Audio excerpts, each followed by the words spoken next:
Hi ನಮಸ್ಕಾರ. Idea ನ್ಯೂಸ್ಗೆ ಸ್ವಾಗತ. ವೀಕ್ಷಕರೇ, ಇಂದಿನ ಕಾರ್ಯಕ್ರಮ ಏನು ಅನ್ನೋದನ್ನ ನೋಡೋಣ. ವೀಕ್ಷಕರೇ, ಇವತ್ತು ನಮ್ಮ ರಾಜ್ಯದಲ್ಲಿ ಬಜೆಟ್ ಅಧಿವೇಶನ ಆಯಿತು. ಕೆಲವು ಶಾಸಕರುಗಳು, ಸಂಸದರುಗಳು ವಿವಿಧ ಜಿಲ್ಲೆಯಲ್ಲಿ ಕೆಲವು ಕಾಮಗಾರಿಗಳ ಬಗ್ಗೆ ಧ್ವನಿ ಎತ್ತಿದ್ದಾರೆ. ಅಧಿವೇಶನದಲ್ಲಿ ಅವರವರ ಜಿಲ್ಲೆಗೆ ಸಂಬಂಧಪಟ್ಟಂಥ ಕೆಲಸ ಕಾರ್ಯಗಳ ಬಗ್ಗೆ ಎತ್ತಿದ್ದಾರೆ. ಆದರೆ ಇವತ್ತು ನಾನು ಕೋಲಾರ ಜಿಲ್ಲೆಯ ಒಂದು ಸಬ್ಜೆಕ್ಟ್ ಬಗ್ಗೆ ನಾನು ಮಾತಾಡಕ್ಕೆ ಬರ್ತಾ ಇದ್ದೀನಿ. ಕೋಲಾರ ಜಿಲ್ಲೆಯಲ್ಲಿ ಕೆಸಿ ವ್ಯಾಲಿ ನೀರಿನ ಬಗ್ಗೆ ಇವತ್ತು ಕೋಲಾರ ಜಿಲ್ಲಾ ಸುಮಾರು ಶಾಸಕರಿದ್ದಾರೆ. ಅದರಲ್ಲಿ ಮುಳುಬಾಗಿಲಿನ JDS ಶಾಸಕರು ಕೆಸಿ ವ್ಯಾಲಿ ನೀರು ಬಗ್ಗೆ ಒಂದಷ್ಟು ಧ್ವನಿ ಅಧಿವೇಶನದಲ್ಲಿ ಎತ್ತಿದ್ದಾರೆ. ಓಕೆ, ಎಸ್, ಅದು ಒಳ್ಳೇದೇ. ಪಕ್ಷ ನಮ್ಗೆ ಯಾವುದಾದ್ರೇನು ಸಬ್ಜೆಕ್ಟು ಜಿಲ್ಲೆಗೆ ಒಂದಷ್ಟು ಮೆಸೇಜ್ ಕೊಡ್ತಾರಲ್ಲ, ಅದು ದೊಡ್ಡ ಗುಣ ಅಂತ ಕೂಡ ಹೇಳ್ಬೋದು. ಮುಳುಬಾಗಿಲು ತಾಲೂಕಿನ ಸಮೃದ್ಧಿ ಮಂಜುನಾಥ್ ಅವರು ಕೆಸಿ ವ್ಯಾಲಿ ಬಗ್ಗೆ ಒಂದಷ್ಟು ಒಂದು ಬಾಟ್ಲಲ್ಲಿ ಬೆಂಗಳೂರು ನೀರು, ಇನ್ನೊಂದು ಬಾಟ್ಲಲ್ಲಿ ಕೆಸಿ ವ್ಯಾಲಿ ನೀರನ್ನು ಎತ್ಕೊಂಡು ಹೋಗಿ ಸದನದಲ್ಲಿ ಮಾತಾಡಿದ್ದಾರೆ. ಸಬ್ಜೆಕ್ಟ್ ಚೆನ್ನಾಗಿದೆ. ಎಸ್, ಇದು ಸುಮಾರು ದಿನಗಳಿಂದ ಕೂಡ ಈ ಪ್ರಶ್ನೆ ಕಾಡ್ತಾನೆ ಇತ್ತು ಜಿಲ್ಲೆಯಲ್ಲಿ. ಕೆಸಿ ವ್ಯಾಲಿ ನೀರು ಕಾಂಗ್ರೆಸ್ ಸರ್ಕಾರ ಇದ್ದಾಗ ಸಾವಿರಾರು ಕೋಟಿ ಅನುದಾನ ಬಿಡುಗಡೆ ಮಾಡಿ ಆ ನೀರನ್ನು ಕೋಲಾರಕ್ಕೆ ತಂದರು.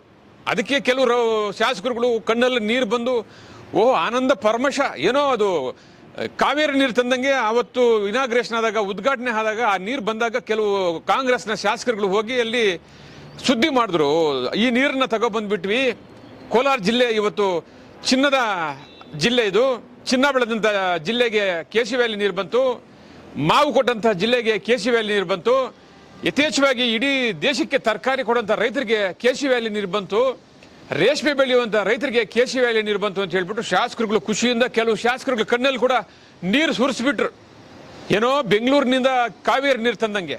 ಆದರೆ ತಂದಿದ್ದು ಅಲ್ಲಿ ಗಲೀಜು ನೀರು.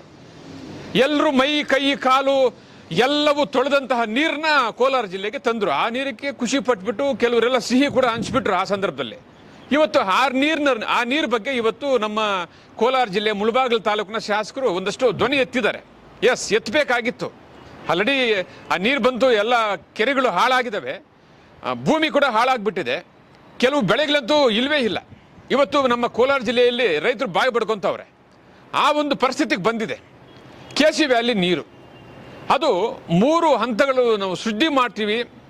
ಒಂದೊಂದು ಹಂತ, 1, 2, 3 ಹಂತಗಳಲ್ಲಿ ನಾವು ನೀರನ್ನು ಶುದ್ಧಿ ಮಾಡಿ ನಾವು ಜಿಲ್ಲೆಗೆ ಬಿಡ್ತೀವಿ ಅಂತೇಳಿ ಅವತ್ತು ಆದೇಶ ಮಾಡಿ ಆ ನೀರನ್ನು ತಗೊಬಂದರು. ಇವತ್ತು ಎಷ್ಟು ಥರ ನೀವು ಶುದ್ಧಿ ಮಾಡ್ತಾ ಇದ್ದೀರಾ? 3 ಹಂತಗಳಲ್ಲಿ ಶುದ್ಧಿ ಮಾಡಬೇಕು. ಇವತ್ತು ನೀವು ಎಷ್ಟು ಹಂತಗಳಲ್ಲಿ ಶುದ್ಧಿ ಮಾಡಿದರೆ ನಮ್ಗೆ ಪ್ರಶ್ನೆಗೆ ಉತ್ತರ ಕೊಡಿ ಸ್ವಾಮಿ. ಇವತ್ತು ಸದನದಲ್ಲಿ ಸಮೃದ್ಧಿ ಮಂಜುನಾಥ್ ಮಾತಾಡಿದ್ದಾರೆ, ದಯವಿಟ್ಟು ಆ ನೀರು, ಕುಳಿಸಿದ ನೀರು, ಸರಿಯಾದಂಥ ನೀರು ಇಲ್ಲ, ನೀರು ಬರ್ತಾ ಇದೆ, ತಂದಿದ್ದೀರಾ, ಅದನ್ನ 3 ರೂಪದಲ್ಲಿ 3 ಹಂತಗಳಲ್ಲಿ ಶುದ್ಧೀಕರಣ ಮಾಡಿ ನಮ್ಮ ಜಿಲ್ಲೆಗೆ ಕೊಡಿ ಅಂತ ಹೇಳಿದ್ದಾರೆ. ಒಂದ್ಸಾರಿ ನೀವೇ ಕೇಳ್ಬಿಡಿ ಸಮೃದ್ಧಿ ಮಂಜುನಾಥ್ ಅವರು ಏನು ಮಾತಾಡಿದ್ದಾರೆ. ಕೆಸಿ ವ್ಯಾಲಿ ನೀರು, ಇದು ಬೆಂಗಳೂರು ನೀರು. ಮಾನ್ಯ ನಮ್ಮ ನಮ್ಮ DK ಶಿವಕುಮಾರ್ ಕೊಡ್ತಕ್ಕಂಥ ಬೆಂಗಳೂರು ನೀರು, ಇದು ಚಿಕ್ಕಬಳ್ಳಾಪುರ ಕೋಲಾರ ಕೊಡ್ತಕ್ಕಂಥ ಇದು ನಿಮ್ಮ ಗಿಫ್ಟ್ ನೀರು. ನೀವು ನಿಜವಾಗ್ಲೂ ಇದ್ರ ಬಗ್ಗೆ ಅರಿವಿದ್ರೆ, ಇದ್ರ ಬಗ್ಗೆ ನಮಗೆ ಜ್ಞಾನ ಅಂತ ಇದ್ರೆ ನಮ್ಮನ್ನ ಜನಪ್ರತಿನಿಧಿಯಾಗಿ ಆಯ್ಕೆ ಮಾಡಿ ಬಿಟ್ಟವ್ರಿ. ಬಟ್ ನಾವು ಕೊಡ್ಬೇಕಂತ ಕರ್ತವ್ಯನ ನಾವು ಮಾಡ್ತಾ ಇಲ್ಲ. ನಾವು ಕೈ ಮುಗಿದು ನಿಮ್ಮನ್ನು ಕೇಳ್ತಾರ ಸರ್ಕಾರಕ್ಕೆ ಒಂದೇ, ನೀವು ನೀರು ಕೊಟ್ಟಿದ್ದೀರಿ, ಕೊಳಚೆ ನೀರು ಕೊಟ್ಟಿದ್ದೀರಿ. ಇದೇ ಕಾವೇರಿ ವಾಟರ್ ಅಲ್ಲ, ತುಂಗಭದ್ರಾ ವಾಟರ್ ಅಲ್ಲ, ಕೊಳಚೆ ನೀರು ಕೊಟ್ಟಿದ್ದೀರಿ. ಆ ಕೊಳಚೆ ನೀರನ್ನ 3ನೇ ಹಂತ ಶುದ್ಧೀಕರಣ ಮಾಡ್ಕೊಡಿ ಅಂತ ಕೇಳ್ತಾ ಇರೋದು. ಮುಳಬಾಗಿಲು ಶಾಸಕರು ಸಮೃದ್ಧಿ ಮಂಜುನಾಥ್ ಅವರು ಏನು ಹೇಳಿದ್ರು, ಕೆಸಿ ವ್ಯಾಲಿ ನೀರನ್ನು 3 ಹಂತಗಳಲ್ಲಿ ಶುದ್ಧೀಕರಣ ಮಾಡಿ ಜಿಲ್ಲೆಗೆ ಕೊಡಿ ಅಂತ ಹೇಳಿದ್ರು. ಸಚಿವರು, ಕಾಂಗ್ರೆಸ್ನ ಸಚಿವರು ಏನು ಹೇಳ್ತಾರೆ ಗೊತ್ತಾ? ಒಂದ್ಸರಿ ನೀವೇ ಕೇಳ್ಬಿಡಿ. ಅವರು 2 ಬಾಟಲ್ ನೀರು ತಂದು ತೋರಿಸ್ತಾ ಇದ್ದಾರೆ. ಅದು ಆ ನೀರು ಯಾವುದು, ಈ ನೀರು ಯಾವುದು ಎಂಬುದು ನಮ್ಗೆ ಗೊತ್ತಿಲ್ಲ. ಆ ನೀರು ಯಾವುದು, ಈ ನೀರು ಯಾವುದು ಎಂಬುದು ನಮ್ಗೆ ಗೊತ್ತಿಲ್ಲ. ಕೇಳಿದ್ರಲ್ಲ, ಕಾಂಗ್ರೆಸ್ನ ಸಚಿವರು ಏನಂದ್ರು, ಆ ನೀರು ಒಳ್ಳೇದಾ ಕೆಟ್ಟದ ನಾವು ನೋಡಿಲ್ಲ, ಶಾಸಕರು ಹೇಳ್ತಾ ಇದ್ದಾರೆ ಅಂತ ಹೇಳ್ತಾ ಇದ್ದಾರೆ. ಹೆಂಗ್ರಿ ಸ್ವಾಮಿ ನಿಮ್ಗೆ ಬಾಯಿ ಬಂತು? ಒಬ್ಬ ಶಾಸಕರು ಕೋಲಾರ ಜಿಲ್ಲೆಗೆ ನೀವು ಕೊಟ್ಟಂತ ಕುಳಿಸಿತ ನೀರನ್ನ ಒಂದು ಬಾಟ್ಲಲ್ಲಿ ಎತ್ಕೊಂಡು ಹೋಗಿದ್ದಾರೆ, ಇನ್ನೊಂದು ನೀರನ್ನ ಬೆಂಗಳೂರು ನೀರಿಗೆ ಇಟ್ಕೊಂಡು ಬಂದಿದ್ದಾರೆ. ವೆರಿ ಗುಡ್, ಅದು ಮಾಡಬೇಕಾಗಿರ್ತಕ್ಕಂಥ ಕೆಲಸ ಮಾಡಿದ್ದಾರೆ. ಅದನ್ನ ನೀವೇನು ಮಾಡಿದ್ರಿ? ನೀವೇನು ಮಾತಾಡಿದ್ರಿ? ಅದು ಒಳ್ಳೇದಾ ಕೆಟ್ಟದ್ದಾ ಅದು ನಮಗೆ ಗೊತ್ತಿಲ್ಲ, ಎತ್ಕೊ ಬಂದಿದ್ದಾರೆ ಅಂತ ಹೇಳ್ತಾ ಇದ್ದಾರೆ. ಒಬ್ಬ ಶಾಸಕರು ಪ್ರಜಾಪ್ರಭುತ್ವದಲ್ಲಿ ಪ್ರಜೆಗಳು ನಿಮ್ಮನ್ನು ಆಯ್ಕೆ ಮಾಡಿ ಶಾಸಕರನ್ನಾಗಿ, ಸಚಿವರನ್ನಾಗಿ ಮಾಡಿದ್ರೆ, ಸಚಿವರು ನೀವು ಈ ರೀತಿ ಮಾತಾಡ್ತಾ ಇದ್ರಲ್ಲ, ನಿಮ್ಗಿದು ನ್ಯಾಯನಾ? ಇವತ್ತು ಕೋಲಾರ ಜಿಲ್ಲೆಗೆ ಬನ್ನಿ, ನೀವು ಯಾವುದೋ ಒಂದು ಸಂಶೋಧನಾ ಸೈನ್ಸ್ ಕರ್ಕೊಂಡ್ಬರ್ತೀವಿ, ಅವ್ರನ್ನ ಕರ್ಕೊಂಡ್ಬರ್ತೀವಿ, ಬಂದು ತೋರಿಸಿದ್ವಿ, ಎಲ್ಲ ಒಳ್ಳೆ ನೀರು ಅಂತ ಹೇಳಿದೆ ಅಂತಲ್ಲ. ನೀವು ಬಿಟ್ಬಿಡಿ. ಈ ಕೋಲಾರ ಜಿಲ್ಲೆಯಲ್ಲಿ 6 ತಾಲೂಕಿದೆ. 6 ತಾಲೂಕಿನ ರೈತರನ್ನ ಬಂದು ನೀವು ಕೇಳಿ, ನಾವು ಬಿಟ್ಟಿರೋ ನೀರು ಒರಿಜಿನಲ್ಲ, ಡೂಪ್ಲಿಕೇಟಾ, ಬೆಂಗಳೂರಿನ 1.5 ಕೋಟಿ 2 ಕೋಟಿ ಜನರು ಮೈ ಕೈ ಕಾಲು ತೊಳೆದಂತ ನೀರ ಅಥವಾ ಕಾವೇರಿ ನೀರ ಅಂತೇಳಿ ಇಲ್ಲಿ ಬಂದು ರೈತರನ್ನ ಕೇಳಿದ್ರೆ ಅದು ಯಾವ ನೀರು ಅಂತೇಳಿ ಹೇಳ್ತಾರೆ. ನೀವು ಯಾರೋ ನಿಮಗೆ ಬೇಕಾಗಿರ್ತಕ್ಕಂಥ ಸೈನ್ಸಿಸ್ಟ್ಗಳನ್ನ ವಿಜ್ಞಾನಿಗಳನ್ನ ಕರ್ಕೊ ಬಂದ್ಬಿಟ್ಟು ನೀವು ಎಸ್ ಅಂತ ಹೇಳ್ಬಿಟ್ಟು ನೀವು ಹೋಗ್ಬಿಟ್ಟು ಇವತ್ತು ಸಾವಿರಾರು ಕೋಟಿ ಅನುದಾನವನ್ನು ಅಲ್ಲಿ ಬಿಟ್ಟು ಬೆಂಗಳೂರಿನ ಕೊಳಚೆ ನೀರನ್ನ ತಂದು KC ವ್ಯಾಲಿ ನೀರು ಅಂತ ಹೇಳಿ ಇವತ್ತು ಕೋಲಾರಕ್ಕೆ ಬಿಟ್ರಿ. ಅದು ಚೆನ್ನಾಗಿದೆ ಅಂತ ನೀವೇ ಹೇಳ್ತಾ ಇದ್ದೀರಾ. ಇಲ್ಲಿ ಬನ್ನಿ, ಕೋಲಾರದಲ್ಲಿ 6 ತಾಲೂಕಿದೆ.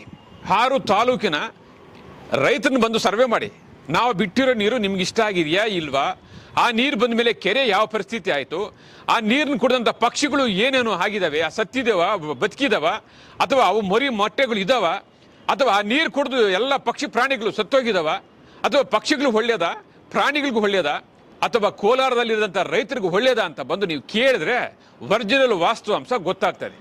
ನೀರು ಬಿಟ್ಟು ಹೋದವರು ಇದುವರೆಗೂ ಇಲ್ಲ. ಈ ನೀರನ್ನ ಎತ್ಕೊಂಡು ಇವತ್ತು ವಿಧಾನಸೌಧದಲ್ಲಿ ಇವತ್ತು ಅಧಿವೇಶನದಲ್ಲಿ ಯಾರೋ ಒಬ್ಬರು ಬಂದು ಶಾಸಕರು ಈ ಪ್ರಶ್ನೆ ಹೇಳಿದಾಗ ಅದಕ್ಕೆ ಏನು ಉತ್ತರ ಕೊಡಬೇಕು ನೀವು? ಸರ್, ನಮ್ಮ ಕೈಲಿ ಆದಷ್ಟು ನಾವು ಮಾಡಿದ್ದೀವಿ, ಅದೇನಾದರೂ ಆ ಥರ ಕುಳಿಸಿದವಾಗಿದ್ದರೆ ಸರ್ವೆ ಮಾಡೋಣ, ಸಮೀಕ್ಷೆ ಮಾಡೋಣ, ಒಂದಷ್ಟು ವಿಜ್ಞಾನಿಗಳನ್ನ ಕರ್ಕೊಬಂದು ಅದು ಕೆಟ್ಟದ್ದ ಒಳ್ಳೇದ ನೋಡೋಣ ಅಂತ ಹೇಳಬೇಕಾಗಿತ್ತು. ಅವ್ರು ಬಂದಿರೋ ನೀವು ಏನೇನು ಹೇಳ್ತೀರಾ, ಆ ನೀರು ಒಳ್ಳೇದಾ ಕೆಟ್ಟಿದ ಅಂತ ಹೇಳ್ತೀರಲ್ಲ, ಬನ್ನಿ ಇವತ್ತು ಜಿಲ್ಲೆಗೆ. ಇವತ್ತು ಕೋಲಾರ ಜಿಲ್ಲೆಯಲ್ಲಿ 6 ತಾಲೂಕಿನಲ್ಲಿ 4 ಶಾಸಕರನ್ನ ಗೆಲ್ಸಿರ್ತಕ್ಕಂಥದ್ದು. ಕಾಂಗ್ರೆಸ್ನ ಶಾಸಕರು 4 ಜನ ಇದ್ದಾರೆ. ಏನಪ್ಪ ನಿಮ್ಮ ಕೊಡುಗೆ ನಮ್ಮ ಕೋಲಾರ ಜಿಲ್ಲೆಗೆ? ಸ್ವಲ್ಪ ಎಲ್ಲರೂ ಲಿಸ್ಟ್ ಕೊಡ್ರಪ್ಪ. ಕೋಲಾರ ಜಿಲ್ಲೆಗೆ 4 ಕಾಂಗ್ರೆಸ್ ಶಾಸಕರನ್ನ ಕೊಟ್ಟಂತಹ ಜನರು, ದೇಶಕ್ಕೆ ತರಕಾರಿ ಕೊಟ್ಟಂತಹ ಜನರು, ದೇಶಕ್ಕೆ ರೇಷ್ಮೆ ಕೊಟ್ಟಂತಹ ಜನರು, ನಮ್ಮ ದೇಶಕ್ಕೆ ಚಿನ್ನ ಕೊಟ್ಟಂತಹ ಜಿಲ್ಲೆ, ದೇಶಕ್ಕೆ ಮಾವು ಕೊಟ್ಟಂತಹ ಜಿಲ್ಲೆ. ಈ ಜಿಲ್ಲೆಗೆ ನಿಮ್ಮ 4 ಶಾಸಕರ ಕೊಡುಗೆ ಏನಿದೆ? ಕಾಂಗ್ರೆಸ್ನ 2.5 ವರ್ಷದ ಅವಧಿಯಲ್ಲಿ ನಿಮ್ಮ ಕೊಡುಗೆ ಏನಿದೆ ಒಂದು ಲೀಸ್ಟ್ ಕೊಡ್ರಿ ಸ್ವಾಮಿ. ಇವತ್ತು KC ವ್ಯಾಲಿ ಬಗ್ಗೆ ನೀವು ಆ ರೀತಿ ಮಾತಾಡ್ತಿರಲ್ಲ, ಬನ್ನಿ. KC ವ್ಯಾಲಿ ನೀರು ಬಂದು ಏನೇನು ಹದಗಟ್ಟಿದೆ, ಎಷ್ಟು ರೈತರ ಹಾಳಾಗಿದ್ದಾರೆ, ಎಷ್ಟು ಬೆಳೆಗಳ ಹಾಳಾಗಿದ್ದಾವೆ, ಎಷ್ಟು ಬಡ ಕುಟುಂಬಗಳಿಗೆ ಇವತ್ತು ತೊಂದರೆ ಆಗಿದೆ, ಎಷ್ಟು ಪಕ್ಷಿ ಪ್ರಾಣಿಗಳಿಗೆ ತೊಂದರೆ ಆಗಿದೆ ಅನ್ನೋದನ್ನ ನೀವು ಬಿಟ್ಟಂತ ನೀರು ಕೆರೆಗಳಲ್ಲಿ ಬಂದು ರೈತರ ಹತ್ರ ಸರ್ಚ್ ಮಾಡಿದ್ರೆ ಅವಾಗ ಗೊತ್ತಾಗುತ್ತೆ. ಏನಿರಲಿ, ನಾಚಿಕೆ ಆಗಬೇಕು ನಮ್ಮ ರಾಜ್ಯ ಸರ್ಕಾರಕ್ಕೆ. 2.5 ವರ್ಷ ಆಯಿತು ಸರ್ಕಾರ ಬಂದು, ಈ ಜಿಲ್ಲೆಗೆ ಏನು ಕೊಟ್ಟಿದ್ದೀರಾ? ನಾನು ಪ್ರಶ್ನೆ ಕೇಳ್ತೇನೆ. ಆ 4 ಜನ ಶಾಸಕರು ನಿಮ್ಮ ಕೊಡುಗೆಗಳು ಏನು? ಹಾಕಿ ಬ್ಯಾನರ್ ಬಂಟಿಕ್ಸಲ್ಲಿ ಇವತ್ತು ಯಾರೋ ಒಬ್ರು KC ವ್ಯಾಲಿ ನೀರು ಬಗ್ಗೆ ಚರ್ಚೆ ಮಾಡಿದ್ರೆ ಅವರಿಗೆ ನೀವು ಮಾಹಿತಿಯನ್ನು ಕೊಡೋದನ್ನ ಬಿಟ್ಟು ಆ ನೀರು ಒಳ್ಳೇದಾ ಕೆಟ್ಟದ ಅಂತ ಹೇಳ್ತಿರಲ್ಲ, ಇದು ನಿಮ್ಗೆ ಸರಿನಾ? ಕೋಲಾರ ಜಿಲ್ಲೆಗೆ ಆ ಕೆಲಸಗಳು ಮಾಡಿದ್ದೀವಿ, ಈ ಕೆಲಸಗಳು ಮಾಡಿದ್ದೀವಿ, ಸಾವಿರಾರು ಕೋಟಿ ಅನುದಾನ ತಂದಿದ್ದೀವಿ ಅಂತೇಳಿ ಕೆಲವರು ಮಾಧ್ಯಮದ ಮುಂದೆ ಹೇಳಿದ್ರು. ಜಿಲ್ಲೆಯನ್ನು ನಾನು ಆ ರೀತಿ ಮಾಡ್ತೀನಿ, ಈ ರೀತಿ ಮಾಡ್ತೀನಿ ಅಂತ ಕೆಲವು ಶಾಸಕರುಗಳು ಹೇಳಿದ್ರು. ಸ್ವಾಮಿ, ನಾನು ನಿಮ್ಮಲ್ಲಿ ಒಂದು ಮನವಿ ಮಾಡ್ಕೊಳ್ತೀನಿ. ನಾನು ಒಬ್ಬ ಕೋಲಾರ ಪ್ರಜೆಯಾಗಿ ನಾನು ಮಾತಾಡ್ತೀನಿ. ಇವತ್ತು ಕೋಲಾರ ಜನತೆಯ ಪರವಾಗಿ ನಾನು ಮಾತಾಡ್ತೀನಿ. ಕಾಂಗ್ರೆಸ್ನ 4 ಶಾಸಕರು ಈ ಜಿಲ್ಲೆಗೆ ಕೊಟ್ಟಂತ ಕೊಡುಗೆ ಏನು? ನಿಮ್ಮ ಕೊಡುಗೆ ಏನು ಸ್ವಾಮಿ? ಹೇಳ್ರಿ ನಮಗೆ. 2.5 ವರ್ಷದಲ್ಲಿ ಈ ಜಿಲ್ಲೆ ಯಾವ ರೀತಿ ಅಭಿವೃದ್ಧಿ ಆಗಿದೆ, ಏನೇನು ಕೆಲಸಗಳು ಮಾಡಿದ್ದೀರಾ, ನಿಮ್ದೊಂದು ಪಟ್ಟಿ ನಮಗೆ ಕೊಡಿ ಸ್ವಾಮಿ. ಆವಾಗ ನಾವು ನಿಮ್ಮನ್ನು ಹೊಗಳ್ತೀವಿ. ಈ ಜಿಲ್ಲೆಗೆ 2.5 ವರ್ಷದಿಂದ ಏನೇನು ಅನುದಾನ ಬಂದಿದೆ, ಏನೇನು ಕೆಲಸಗಳಾಗಿದೆ ಅಂತ. ಇವತ್ತು 2.5 ವರ್ಷದಿಂದ ಈ ಜಿಲ್ಲೆಯಲ್ಲಿ ಇರ್ತಕ್ಕಂಥ ಜನರಿಗೆ ಏನೇನು ಕಷ್ಟ ಇದೆ ಅನ್ನೋದನ್ನ ಇವತ್ತು ಆ ಜನರಿಗೆ ಗೊತ್ತು. ಯಾವುದೇ ಸರ್ಕಾರ ಆಗಿರಲಿ, ಇಡೀ ಕೋಲಾರ ಜಿಲ್ಲೆಯಲ್ಲಿ ಮುಗ್ಧ ರೈತರು, ಶ್ರಮಜೀವಿಗಳು, ಕಷ್ಟ ಬೀಳುವಂಥ ರೈತರು, ದ್ವೇಷ ರಾಜಕೀಯ ಇಲ್ಲದೆ ಎಲ್ಲರೂ ಸಮಾನವಾಗಿರಲಿ, ಒಬ್ಬೊಬ್ರಿಗೆ ಒಂದೊಂದು ಅವಕಾಶ ಕೊಟ್ಟು ನೋಡೋಣ ಅಂತೇಳಿ 5-5 ವರ್ಷಕ್ಕೆ ಒಬ್ಬೊಬ್ಬರನ್ನ ಸೆಲೆಕ್ಟ್ ಮಾಡ್ತಾರೆ. ಏನಕ್ಕೆ? ನೀವು ಆಸ್ತಿ ಅಂತಸ್ತು ನೀವುಗಳು ಬೆಳೆಯೋದಕ್ಕಲ್ಲ. ಈ ಜಿಲ್ಲೆಯ ಜನರನ್ನ, ಈ ಜಿಲ್ಲೆಯಲ್ಲಿರ್ತಕ್ಕಂಥ ರೈತರನ್ನ, ಈ ಜಿಲ್ಲೆಯಲ್ಲಿರ್ತಕ್ಕಂಥ ವಿದ್ಯಾವಂತರನ್ನ, ಈ ಜಿಲ್ಲೆಯಲ್ಲಿರ್ತಕ್ಕಂಥ ಕಾರ್ಮಿಕರನ್ನ, ಈ ಜಿಲ್ಲೆಯಲ್ಲಿರ್ತಕ್ಕಂಥ ಬಡ ಮಕ್ಕಳನ್ನ ಎಲ್ಲರನ್ನು ಉದ್ಧಾರ ಮಾಡಲಿ ಅಂತೇಳಿ ಅವಕಾಶ ಕೊಟ್ಟರೆ 2.5 ವರ್ಷದಲ್ಲಿ ಈ ಜಿಲ್ಲೆಗೆ ಕೊಟ್ಟಿರ್ತಕ್ಕಂಥ ನಿಮ್ಮ ಕೊಡುಗೆ ಏನು ಸ್ವಾಮಿ? ಕೊಡಿ ನಮಗೆ ಉತ್ತರ.